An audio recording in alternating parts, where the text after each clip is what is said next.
Bonjour, c'est Dr Siam Benfraj, spécialiste en médecine préventive, et nous allons voir dans cette vidéo une première partie de l'introduction à l'épidémiologie.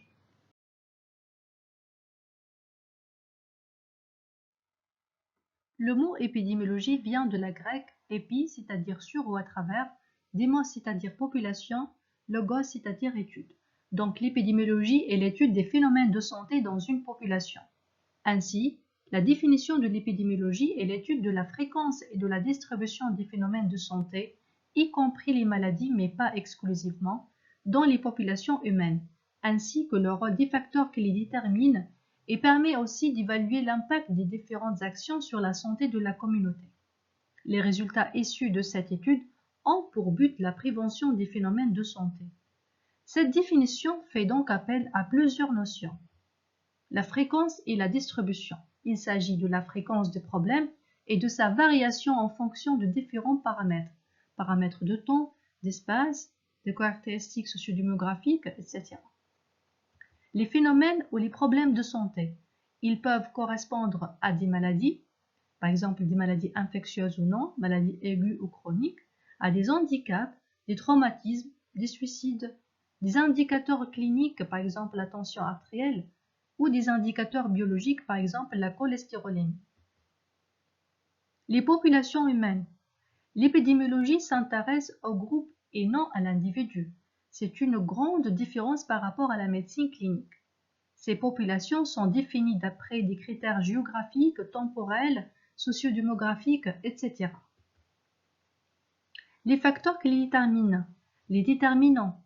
Selon les cas, il s'agit de facteurs environnementaux, donc des facteurs environnementaux liés aux agents physiques, par exemple la température, les radiations, le bruit, ou des facteurs environnementaux liés aux agents chimiques, par exemple les polluants de l'air ou de l'eau, des facteurs liés aux habitudes de vie professionnelle, alimentation, alcool, tabac, etc., ou des facteurs génétiques. La prévention, elle repose sur la mise en place d'interventions correspondant à de nouvelles thérapeutiques, des campagnes de vaccination, d'information, de dépistage, etc.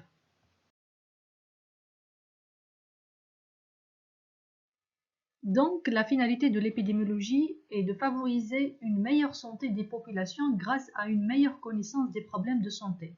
La santé étant non pas seulement l'absence de maladie, mais un état complet de bien-être physique, mental et social, selon la définition de l'Organisation mondiale de la santé.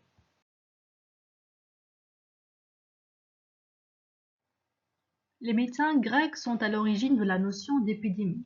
Hippocrate a produit les premiers écrits médicaux décrivant les épidémies, et ces écrits mettent en évidence l'importance des facteurs environnementaux et climatiques dans l'apparition et la propagation des maladies. L'une des premières études dans le temps moderne est celle menée en 1855 au XIXe siècle par Snow, un médecin britannique, à la suite de la survenue de l'épidémie de choléra à Londres. Ainsi, grâce à l'étude de cette maladie et sa distribution à l'échelle de la population, que Snow a pu suspecter la source de l'épidémie. La suppression de la fontaine d'eau contaminée autour de laquelle il y avait une concentration importante des cas de maladie et de décès a entraîné l'arrêt de l'épidémie. Les grandes lignes de son étude étaient les suivantes. Snow a commencé par cartographier les décès dus au choléra dans le quartier de Soho à Londres. Il a remarqué une concentration inhabituelle des cas autour d'une pompe à eau publique de Broad Street. Intrigué par cette observation, Snow a émis l'hypothèse que la pompe à eau contaminée était la source de l'épidémie. Il a suggéré que le choléra se propageait par l'eau potable contaminée par des matières fécales. Pour vérifier son hypothèse, Snow a mené une enquête approfondie auprès des habitants de la zone. Il a interrogé les familles touchées par le choléra et a collecté des informations sur leur habitude de consommation d'eau. Les résultats de son enquête ont confirmé son hypothèse initiale.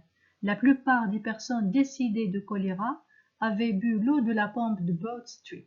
De plus, les habitants qui avaient obtenu leur eau d'autres sources étaient beaucoup moins touchés par l'épidémie. Snow a convaincu les autorités de retirer la poignée de la pompe à eau, rendant ainsi l'eau inaccessible. L'épidémie a rapidement diminué après cette intervention.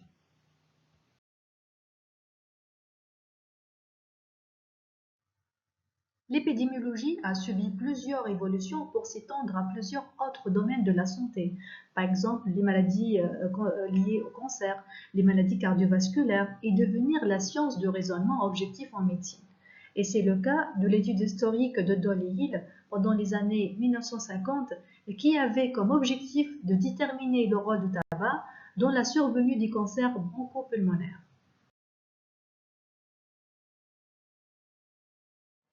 D'abord, l'épidémiologie était considérée comme la science des grandes épidémies, c'est-à-dire les maladies contagieuses.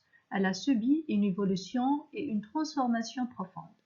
L'épidémiologie contemporaine fait face à des problèmes différents dans les diverses régions du monde. Dans les pays en voie de développement, les maladies liées aux infections et la malnutrition constituent des problèmes de santé majeurs.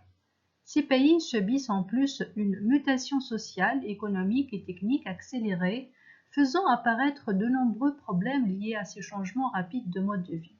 Par contre, dans les pays développés, ce sont les problèmes chroniques et dégénératifs comme les maladies cardiovasculaires, les cancers et les accidents qui sont les plus fréquents.